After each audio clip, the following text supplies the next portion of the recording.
ചക്ക സീസണായ ചക്ക കൊണ്ടുള്ള വിഭവങ്ങൾ. ഇതിപ്പോൾ പറമ്പ് മൊത്തം കുമ്പളങ്ങ ആയതുകൊണ്ട് കുമ്പളങ്ങ, പുളിശ്ശേരി, അച്ചാറ്, തോരൻ. ചാറ് നിറം മൂടിയാൽ വിളഞ്ഞിട്ടുണ്ട്, പറിച്ചിങ്ങെടുക്കാം. തോലും കുരുവും ഒക്കെ കളഞ്ഞ് കഷ്ണങ്ങളാക്കി അരിഞ്ഞ് ഉപ്പിട്ട് വേവിക്കാൻ വെക്കാം. പാതി വെന്ത് കഴിയുമ്പോൾ തേങ്ങ, മഞ്ഞപ്പൊടി, ജീരകം ഒന്നിച്ചു കൂട്ടി അരയ്ക്കാം. ഉടച്ച് നല്ല പുളിയും തൈരും കൂടി ഇതിലേക്ക് ഒഴിച്ചു കൊടുക്കാം. എന്നിട്ട് എണ്ണ ഒഴിച്ച് കടുകും ഉലുവയിട്ട് പൊട്ടിച്ചിട്ട് നമ്മുടെ വറ്റൽ മുളകും കുഞ്ഞുള്ളിയും കൂടെ അങ്ങോട്ട് വഴറ്റുക. എന്നിട്ട് ഇതിലേക്കൊന്ന് ചേർത്ത് കൊടുക്കാം.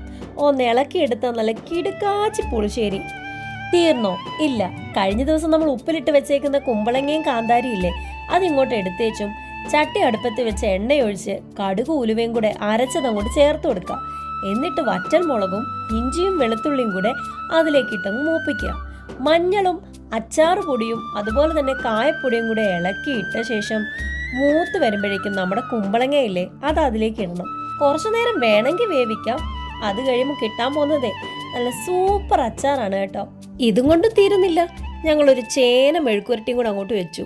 കൂടെ ആണെങ്കിൽ മുട്ടയും കൂടെ പൊരിച്ചപ്പോൾ ഇന്നത്തെ ഞങ്ങളുടെ ലഞ്ച് സിമ്പിൾ ആൻഡ് ടേസ്റ്റി.